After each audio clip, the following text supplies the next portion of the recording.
¿Alguna vez te has preguntado qué lleva a una persona a convertirse en un criminal en serie? Imagina por un momento que estás caminando solo por una calle oscura. De repente, escuchas pasos detrás de ti. Tu corazón se acelera. Te das la vuelta, pero no ves a nadie. ¿Es solo tu imaginación jugándote una mala pasada o hay realmente alguien ahí? Esta sensación de miedo y paranoia es similar a la que experimentaron muchas comunidades cuando un criminal en serie andaba suelto. Hoy vamos a sumergirnos en las mentes retorcidas de algunos de los criminales en serie más notorios de la historia. Te contaré sus historias, sus motivaciones y cómo finalmente fueron capturados. Pero ten cuidado, porque lo que vas a escuchar no es apto para personas sensibles. Quédate hasta el final para descubrir cuál es el peor de todos, y te daré una pista: es de Latinoamérica. A lo largo de la historia, ciertos individuos han dejado una marca oscura y perturbadora en nuestra sociedad. Los criminales en serie, con sus actos atroces y sus motivaciones retorcidas, han fascinado y horrorizado a la humanidad por igual. En este recorrido por las vidas de 17 de los criminales en serie más infames, nos adentraremos en los rincones más oscuros de la mente humana. Número 1. Comenzamos nuestro viaje con H. H. Holmes, considerado uno de los primeros criminales en serie documentados de los Estados Unidos. En la Chicago de finales del siglo XIX, Holmes construyó lo que se conocería como el Castillo del Crimen, un edificio diseñado específicamente para el crimen. Con habitaciones selladas herméticamente, pasadizos secretos y cámaras de tortura, Holmes creó un laberinto mortal donde atraía a sus víctimas. ¿Qué llevó a Holmes a cometer tales atrocidades? Nacido como Herman Webster Mudhead, Holmes tuvo una infancia marcada por el abuso y el aislamiento. Desde joven mostró una fascinación por el más allá, llegando incluso a realizar experimentos con animales. Su inteligencia superior y su carisma le permitieron manipular a quienes le rodeaban, convirtiéndose en un maestro del engaño. Holmes no solo era un criminal, sino también un estafador consumado. Utilizaba su encanto para atraer a inversores y víctimas por igual. Su modus operandi incluía contratar a jóvenes mujeres como empleadas, obligarlas a contratar seguros de vida nombrándolo beneficiario, y luego quitarles la vida. También atraía a turistas durante la Exposición Mundial Colombina de 1893, ofreciéndoles alojamiento en su hotel, del que muchos nunca saldrían. La magnitud de sus crímenes es aún objeto de debate. Holmes confesó 27 crímenes, aunque algunas estimaciones elevan la cifra a más de 200. La verdad exacta probablemente nunca se sabrá, ya que muchos de los cuerpos fueron incinerados o disueltos en ácido en el sótano de su macabro castillo. ¿Cómo pudo Holmes operar durante tanto tiempo sin ser descubierto? La respuesta radica en la época en la que vivió. La Chicago de finales del siglo XIX era una ciudad en rápido crecimiento, donde la gente iba y venía constantemente. Las desapariciones no eran inusuales y la policía carecía de los recursos y métodos de investigación modernos. Además, la habilidad de Holmes para manipular y su capacidad para cambiar de identidad le permitieron evadir sospechas durante años.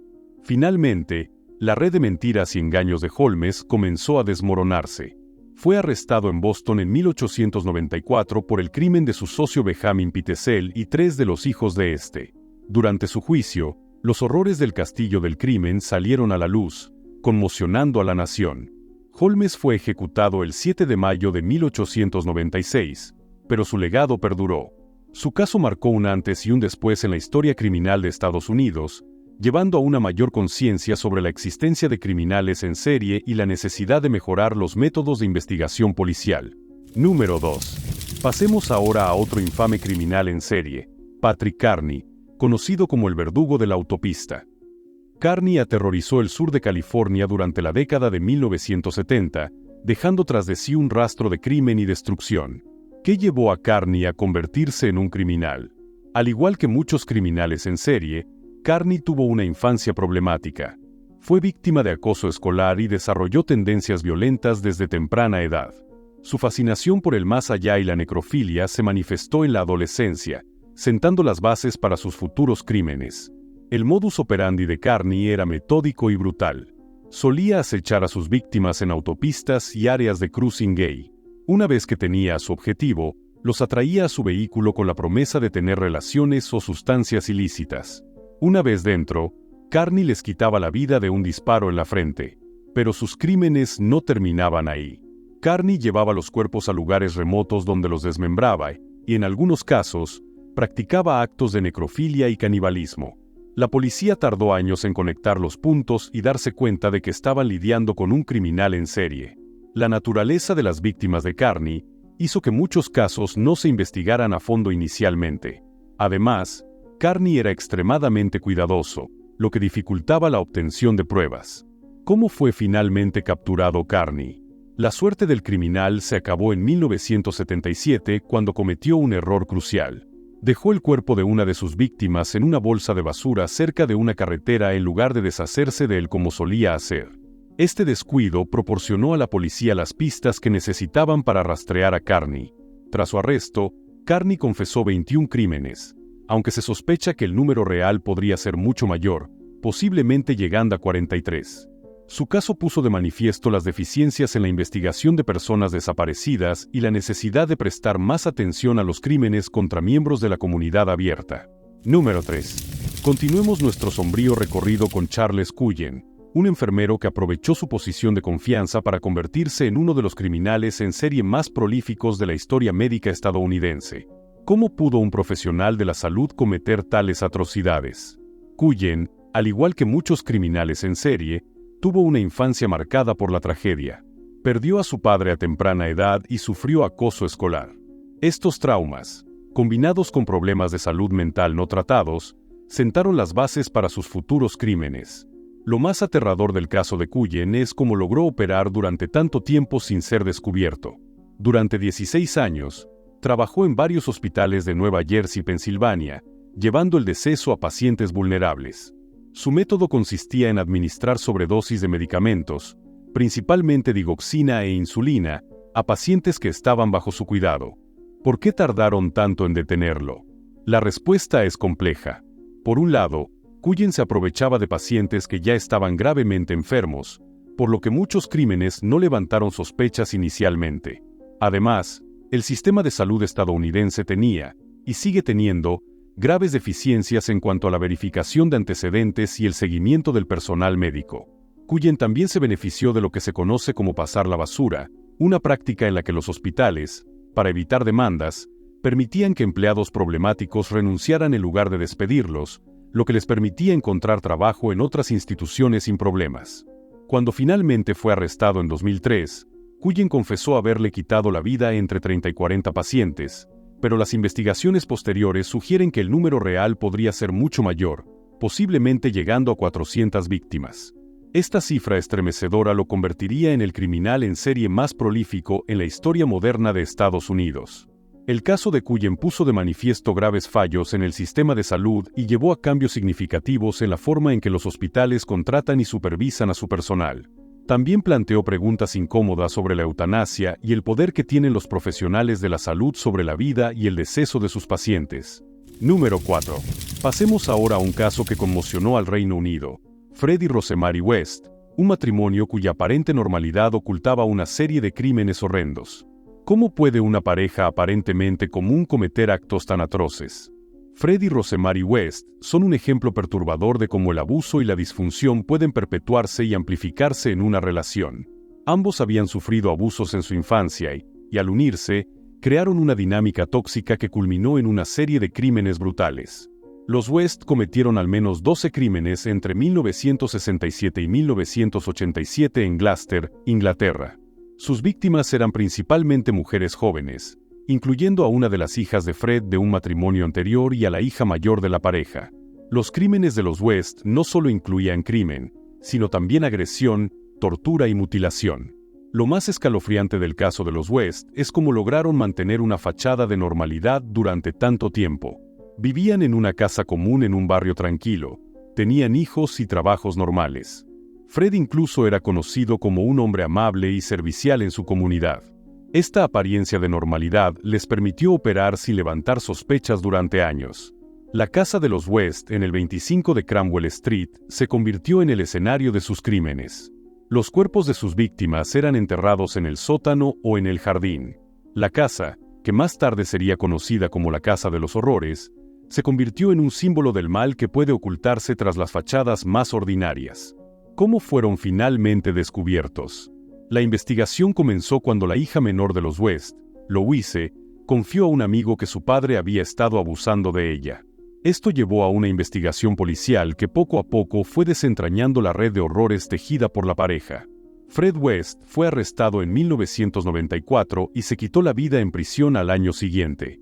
Rosemary fue condenada a cadena perpetua por 10 crímenes en 1995. El caso de los West sacudió a la sociedad británica y planteó preguntas incómodas sobre cómo tales atrocidades pudieron pasar desapercibidas durante tanto tiempo. Número 5. Retrocedamos ahora en el tiempo para hablar de uno de los criminales en serie más antiguos de los que se tiene registro. Gilles de Rais, un noble francés del siglo XV cuya historia parece sacada de una pesadilla medieval. ¿Cómo pudo un respetado caballero y compañero de armas de Juana de Arco convertirse en un monstruo? La historia de Gilles de Rais es un recordatorio perturbador de cómo el poder y la riqueza pueden corromper y permitir que los impulsos más oscuros se manifiesten sin control. Gilles de Rais nació en 1404 en una familia noble de Bretaña. Se distinguió como soldado, luchando junto a Juana de Arco en la Guerra de los 100 Años. Sin embargo, tras la ejecución de Juana, la vida de Gilles tomó un giro siniestro. Entre 1432 y 1440, Gilles supuestamente secuestró, torturó y le quitó la vida a un número indeterminado de niños. Las estimaciones varían enormemente, desde 40 hasta 800 víctimas. Sus crímenes incluían abuso, mutilación y necrofilia. Lo más perturbador del caso de Gilles de Rais es cómo su estatus social le permitió actuar con impunidad durante tanto tiempo. Utilizaba su riqueza y poder para atraer a niños de familias pobres con promesas de trabajo o educación. Una vez en su castillo, estos niños desaparecían sin dejar rastro. ¿Cómo fue finalmente llevado ante la justicia? Irónicamente, no fueron sus horribles crímenes contra los niños lo que inicialmente lo puso en el punto de mira de las autoridades, sino una disputa sobre propiedades con la Iglesia. Esta investigación eventualmente llevó al descubrimiento de sus otros crímenes. En su juicio en 1440, Gilles confesó sus crímenes con un detalle perturbador. Fue condenado por herejía, sodomía y crimen, y ejecutado por ahorcamiento y quema. Su caso sigue siendo objeto de debate entre los historiadores, con algunos cuestionando la veracidad de las acusaciones y sugiriendo que pudo haber sido víctima de una conspiración política. La historia de Gilles de Rais nos recuerda que los criminales en serie no son un fenómeno exclusivamente moderno y que el poder y la riqueza pueden ser escudos peligrosos contra la justicia. Número 6. Avancemos ahora hacia uno de los casos más famosos y enigmáticos de la historia criminal, Jack el Destripador.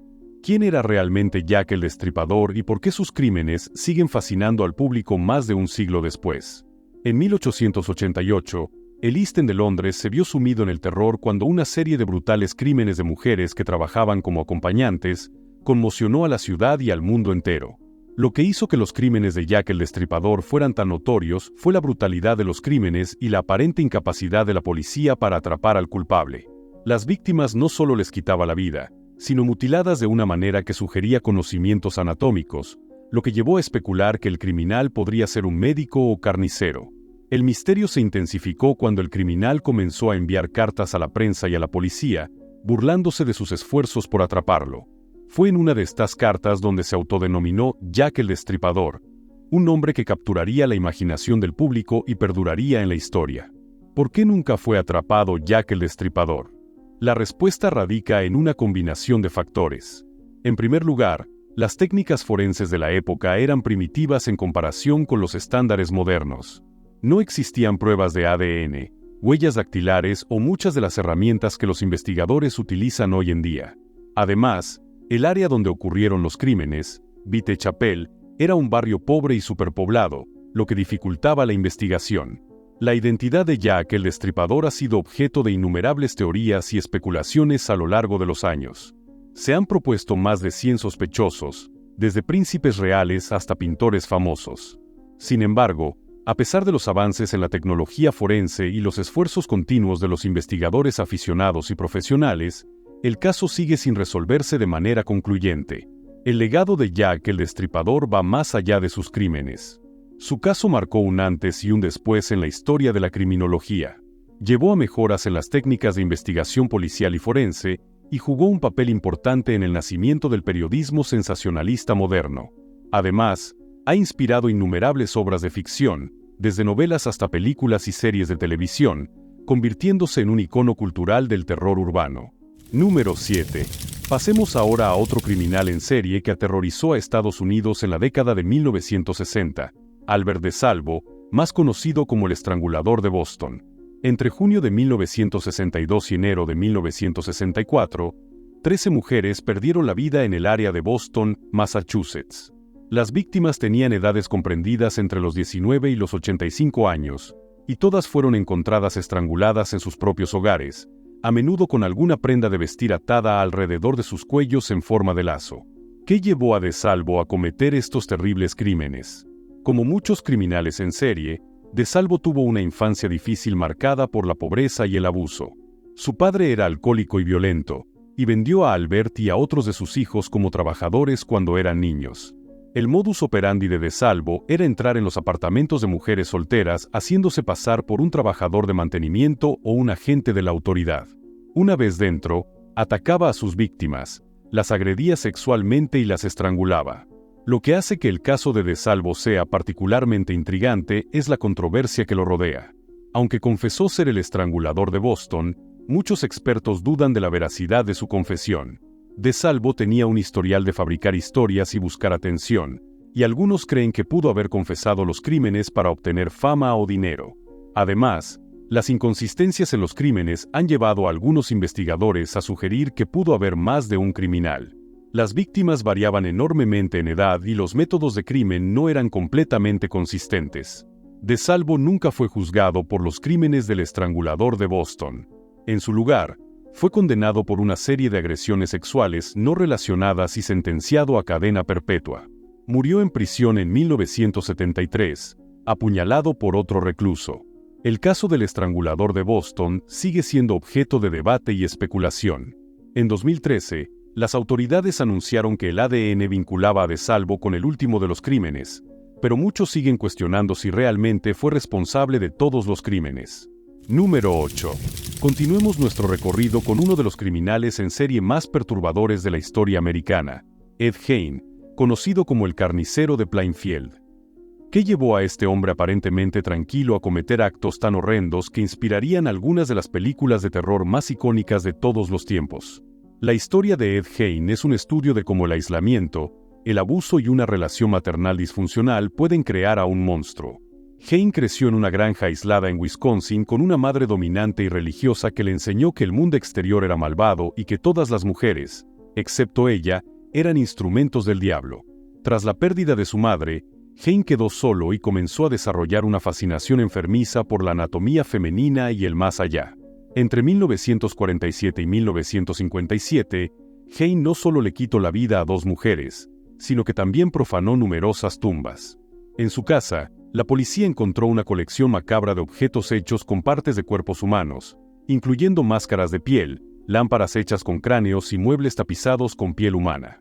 Lo más perturbador del caso de Gein es cómo sus crímenes reflejaban su deseo de convertirse en su madre fallecida. Incluso había creado un traje de mujer hecho con piel humana que usaba en ocasiones. El caso de Gein conmocionó a América y dejó una marca indeleble en la cultura popular. Sus crímenes inspiraron personajes icónicos como Norman Bates en Psicosis, Buffalo Bill en El silencio de los corderos y Leatherface en La matanza de Texas. Gein fue declarado no apto para ser juzgado debido a su enfermedad mental y pasó el resto de su vida en instituciones psiquiátricas. Su caso llevó a un mayor estudio y comprensión de los trastornos mentales que pueden llevar a comportamientos criminales extremos. Número 9. Pasemos ahora a un caso que desafía nuestras nociones preconcebidas sobre los criminales en serie, Elizabeth Bathory, conocida como la Condesa Sangrienta. ¿Cómo pudo una noble del siglo XVI convertirse en una de las criminales en serie más prolíficas de la historia? La historia de Elizabeth Bathory es una mezcla inquietante de poder, superstición y crueldad. Nacida en una poderosa familia noble húngara en 1560, Bathory creció en un entorno de privilegio y poder absoluto. Sin embargo, este poder vino con un costo. Desde joven, Elizabeth fue testigo y posiblemente víctima de actos de crueldad extrema, algo común en la turbulenta Hungría de la época. Según los registros históricos, entre 1585 y 1610, Bathory torturó y le quitó la vida a cientos de jóvenes mujeres, la mayoría de ellas sirvientas en su castillo. Los métodos de tortura que se le atribuyen son verdaderamente horripilantes e incluyen palizas, quemaduras, mutilaciones e incluso canibalismo. La leyenda más famosa asociada con Báthory es que se bañaba con los fluidos de sus víctimas para mantener su juventud. Aunque esta afirmación probablemente sea una exageración posterior, refleja la naturaleza grotesca de sus supuestos crímenes. ¿Cómo pudo Báthory cometer tales atrocidades durante tanto tiempo sin ser descubierta? La respuesta radica en su posición social. Como miembro de la nobleza, Báthory gozaba de una inmunidad casi total frente a la ley. Además, en una época en que la vida de los siervos valía poco, la desaparición de jóvenes campesinas no levantaba muchas sospechas. Finalmente, los crímenes de Báthory salieron a la luz cuando comenzó a atacar a jóvenes de familias nobles. Fue arrestada en 1610 y, aunque nunca fue juzgada formalmente debido a su estatus, fue confinada en una habitación amurallada de su castillo, donde murió 4 años después. El caso de Elizabeth Báthory sigue siendo objeto de debate entre los historiadores. Algunos argumentan que pudo haber sido víctima de una conspiración política, mientras que otros ven en ella un ejemplo temprano de una criminal en serie sadista. Sea cual sea la verdad, su historia sigue fascinando y horrorizando a partes iguales, más de 400 años después. Número 10. Avancemos ahora hacia uno de los criminales en serie más notorios del siglo XX, Jeffrey Dahmer, también conocido como el caníbal de Milwaukee. ¿Qué llevó a este hombre aparentemente normal a cometer actos de una depravación tan extrema? La historia de Dahmer es un estudio inquietante de cómo la soledad, la disfunción familiar y los deseos carnales desviados pueden converger para crear un monstruo.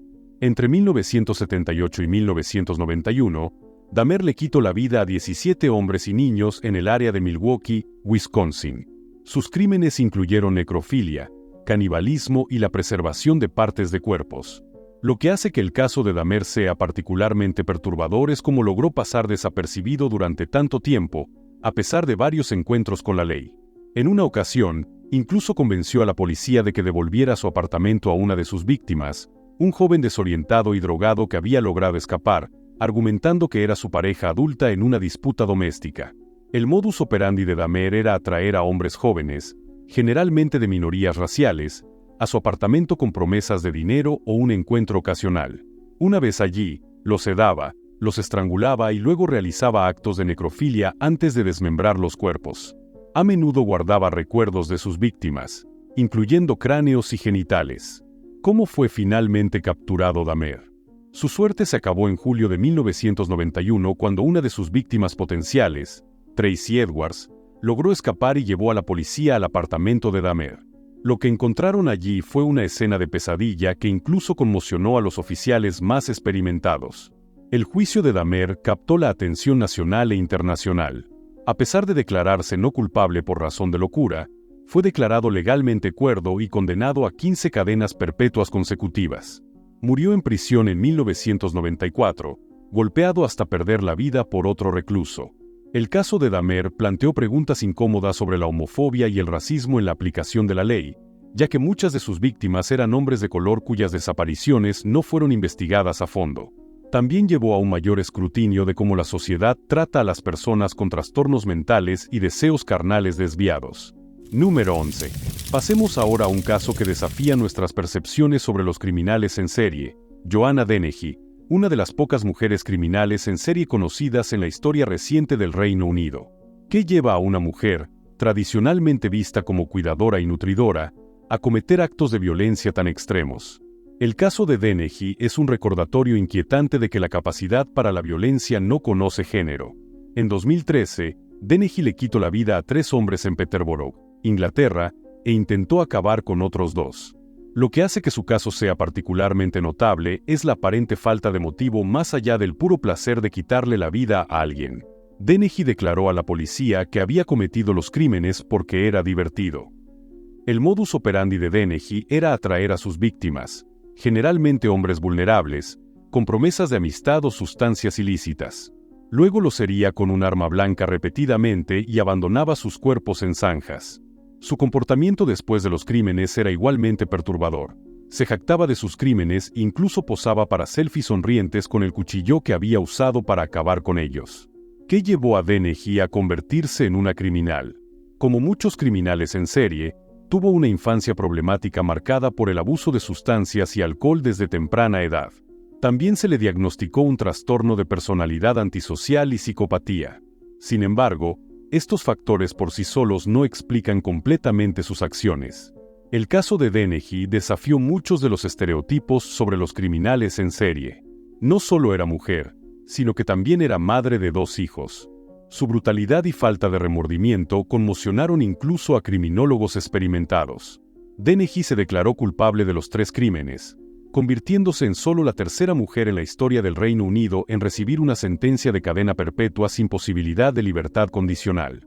Su caso llevó a un mayor escrutinio de cómo la sociedad y el sistema de justicia penal tratan a las mujeres violentas, y planteó preguntas incómodas sobre nuestras suposiciones de género con respecto a la violencia extrema. Número 12. Continuemos nuestro recorrido con uno de los criminales en serie más infames de la historia moderna, Ted Bundy. ¿Cómo pudo un hombre carismático y bien educado cometer actos de una crueldad tan extrema? El caso de Ted Bundy es un estudio perturbador de cómo la apariencia de normalidad puede ocultar una mente profundamente perturbada. Entre 1969 y 1978, Bundy le quitó la vida a al menos 30 mujeres jóvenes en 7 estados diferentes de Estados Unidos, aunque se sospecha que el número real de víctimas podría ser mucho mayor. Lo que hace que el caso de Bundy sea particularmente inquietante es cómo utilizó su carisma y apariencia atractiva para ganarse la confianza de sus víctimas. El modus operandi de Bundy a menudo implicaba hacerse pasar por una figura de autoridad o fingir una lesión para atraer a sus víctimas. Una vez que las tenía aisladas, las golpeaba hasta dejarlas inconscientes, las secuestraba, abusaba de ellas y finalmente les quitaba la vida. A menudo regresaba a los lugares donde había dejado los cuerpos para realizar actos de necrofilia. ¿Qué llevó a Bundy a cometer tales atrocidades? Como muchos criminales en serie, Bundy tuvo una infancia complicada. Creció creyendo que su madre era su hermana y que sus abuelos eran sus padres. También mostró signos precoces de comportamiento desviado, con informes de que espiaba a las mujeres y robaba desde una edad temprana. Lo que hace que el caso de Bundy sea particularmente fascinante es cómo logró mantener una fachada de normalidad durante tanto tiempo. Era estudiante de Derecho, trabajaba en una línea de crisis nerviosa e incluso tuvo relaciones románticas duraderas. Esta capacidad para mezclarse hizo que fuera increíblemente difícil de atrapar. Bundy fue finalmente capturado en 1978 después de escapar de la custodia 2 veces. Su juicio, que fue uno de los primeros en ser televisado a nivel nacional en Estados Unidos, captó la atención del público. Bundy insistió en representarse a sí mismo, utilizando el juicio como una plataforma para su ego. Fue condenado y ejecutado en la silla eléctrica en 1989. En sus últimos días, confesó más de 30 crímenes, aunque se sospecha que el número real podría ser mucho mayor. El caso de Ted Bundy cambió para siempre nuestra comprensión de los criminales en serie. Desafió la noción de que los criminales violentos son fácilmente identificables y mostró cómo la inteligencia y el carisma pueden ser armas peligrosas en manos de un psicópata. Su caso llevó a mejoras significativas en las técnicas de investigación criminal y a un mayor enfoque en el perfil psicológico de los criminales en serie. Número 13. Pasemos ahora a otro infame criminal en serie, Dennis Rader, mejor conocido como BTK. ¿Cómo pudo un hombre aparentemente normal, un líder de los Boy Scouts y presidente de su congregación en la iglesia, llevar una doble vida como uno de los criminales en serie más notorios de Estados Unidos? El caso de Dennis Rader es un estudio inquietante de la dualidad humana y cómo los monstruos pueden esconderse a plena vista. Entre 1974 y 1991, Rader le quitó la vida a 10 personas en Wichita, Kansas. Su modus operandi, que le valió el apodo de BTK, consistía en atar a sus víctimas, torturarlas y luego acabar con ellas. Lo que hace que el caso de Rader sea particularmente perturbador es cómo logró mantener una fachada de normalidad durante décadas. Rader era un veterano de la Fuerza Aérea, estaba casado, tenía 2 hijos y era un miembro activo de su comunidad. Trabajaba como inspector de cumplimiento de códigos municipales y era presidente de su iglesia. Esta vida aparentemente normal contrastaba brutalmente con sus crímenes atroces. ¿Qué llevó a Rader a cometer tales actos? A diferencia de muchos criminales en serie, Rader no tuvo una infancia particularmente traumática.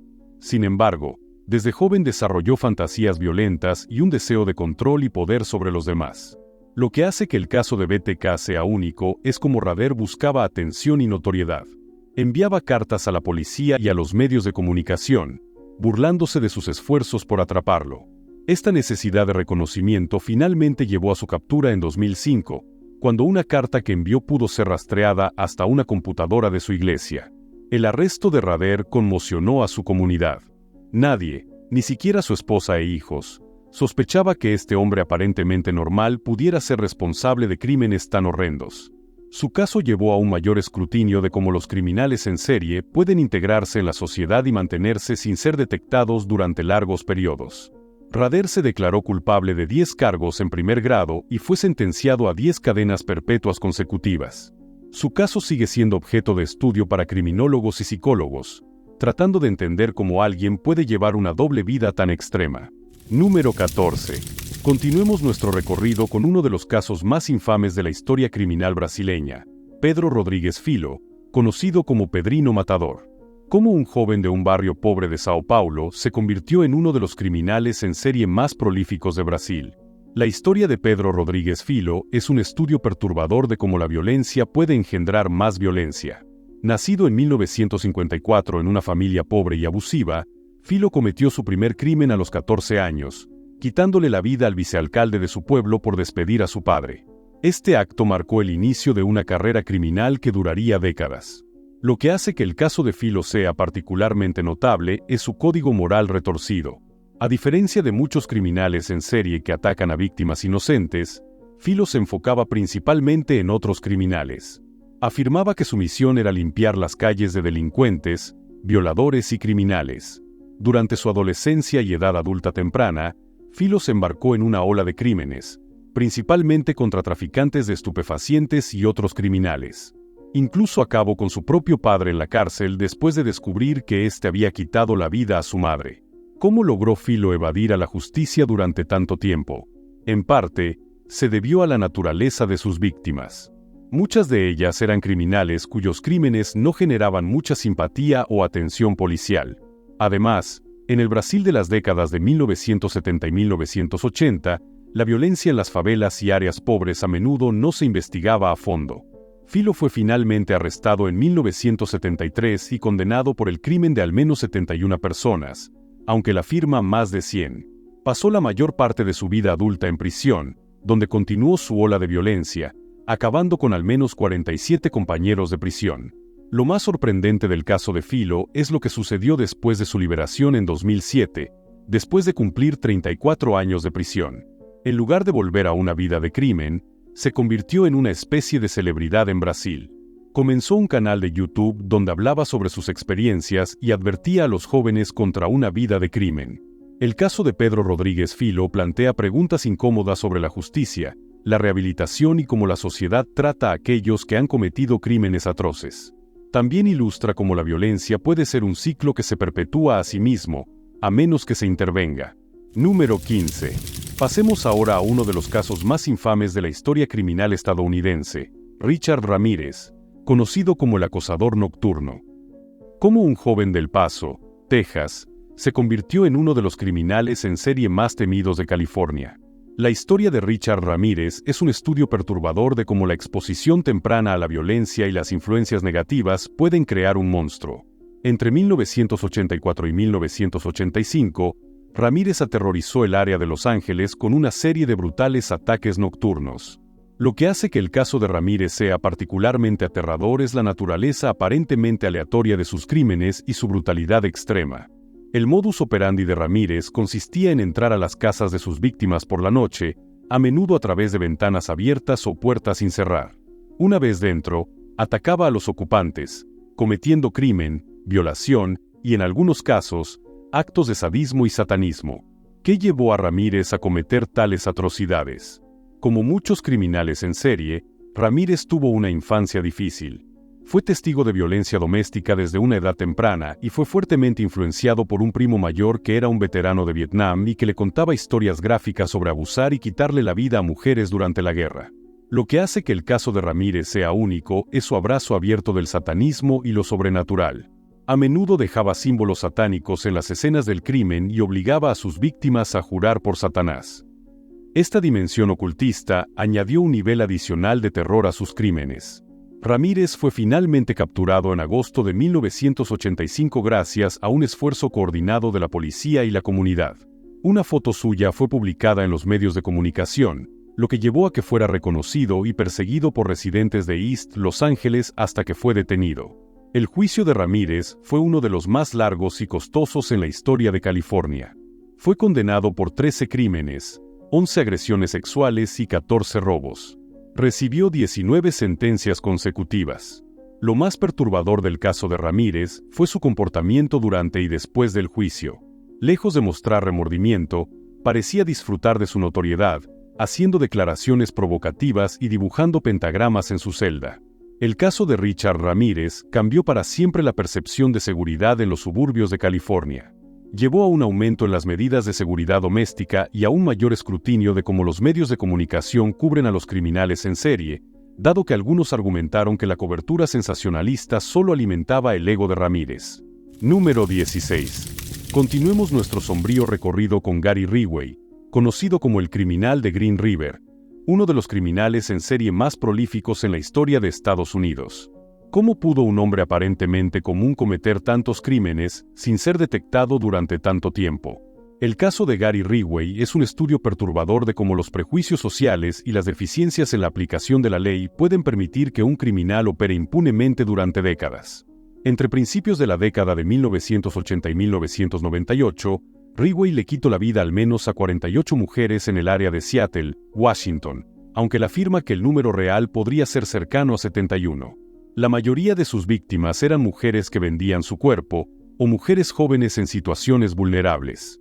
El modus operandi de Ridgway consistía en recoger a mujeres, llevarlas a áreas aisladas, estrangularlas y luego deshacerse de sus cuerpos en o cerca del río Green, de ahí su apodo.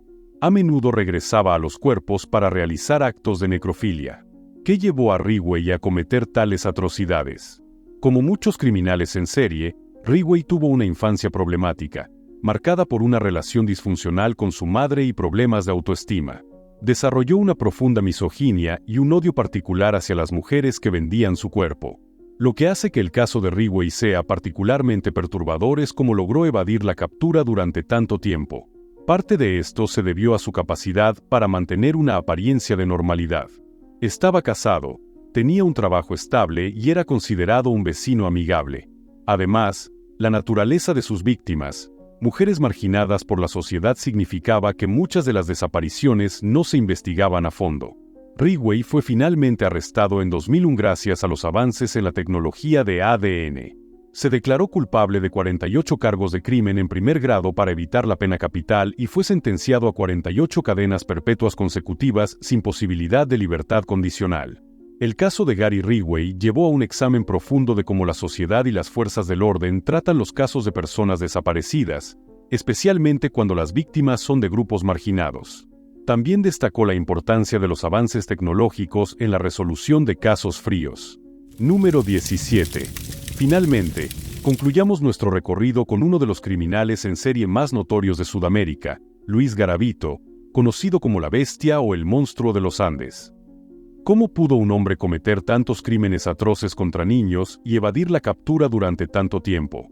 El caso de Luis Garavito es un estudio escalofriante de cómo la pobreza, la negligencia institucional y los prejuicios sociales pueden crear el ambiente perfecto para que opere un depredador. Entre 1992 y 1999, Garavito abusó, torturó y le quitó la vida a al menos 138 niños y adolescentes en Colombia, aunque algunas estimaciones sitúan el número de víctimas en más de 300. Sus víctimas eran principalmente niños de la calle o de familias pobres, lo que facilitaba que pasaran desapercibidos. El modus operandi de Garavito consistía en atraer a sus víctimas con promesas de trabajo o pequeños regalos. Una vez aislados, los sedaba, abusaba de ellos, los torturaba y finalmente les quitaba la vida. Sus crímenes fueron de una brutalidad tan extrema que conmocionaron incluso a investigadores experimentados. ¿Qué llevó a Garavito a cometer tales atrocidades? Como muchos criminales en serie, Garavito tuvo una infancia marcada por el abuso y la negligencia. Creció en la pobreza extrema y fue víctima de abuso físico desde una edad temprana. Sin embargo, estos factores por sí solos no explican la magnitud de sus crímenes. Lo que hace que el caso de Garavito sea particularmente perturbador es cómo logró operar durante tanto tiempo sin ser detectado. La falta de recursos para investigar las desapariciones de niños pobres, la desconexión entre diferentes jurisdicciones policiales y los prejuicios sociales contra los niños de la calle todos contribuyeron a crear un ambiente en el que Garavito pudo actuar con impunidad. Garavito fue finalmente capturado en 1999 y confesó 138 crímenes. Fue condenado a 1.853 años de prisión, aunque debido a las leyes colombianas, su sentencia se redujo a 40 años, con posibilidad de libertad condicional después de 30 años por buena conducta. El caso de Luis Garavito provocó un shock en toda Sudamérica y llevó a cambios significativos en cómo se investigan las desapariciones de niños en la región. También planteó preguntas incómodas sobre el tratamiento de los niños de la calle y la necesidad de mejores sistemas de protección infantil. En conclusión, estos 17 criminales en serie representan algunos de los casos más infames y perturbadores de la historia criminal. Sus historias nos obligan a enfrentar los aspectos más oscuros de la naturaleza humana y nos recuerdan la importancia de la vigilancia, la empatía y la justicia en nuestra sociedad. Cada uno de estos casos ha dejado una marca indeleble en la criminología, la psicología forense y la cultura popular. Han llevado a cambios en las leyes, mejoras en las técnicas de investigación y una mayor comprensión de los factores que pueden llevar a una persona a cometer actos de violencia extrema. Como espectadores de este canal de YouTube, Voces Silenciadas tienen un papel importante que desempeñar. Al educarse sobre estos casos, pueden ayudar a crear conciencia sobre los problemas subyacentes que contribuyen a la violencia extrema. Pueden abogar por mejores políticas de prevención del crimen y apoyo a las víctimas. Y pueden ayudar a mantener viva la memoria de las víctimas, asegurándose de que sus historias no sean olvidadas. Les invitamos a seguir nuestro canal Voces Silenciadas para más contenido que arroja luz sobre casos criminales importantes y las lecciones que podemos aprender de ellos. Juntos, podemos trabajar hacia un mundo más seguro y justo para todos.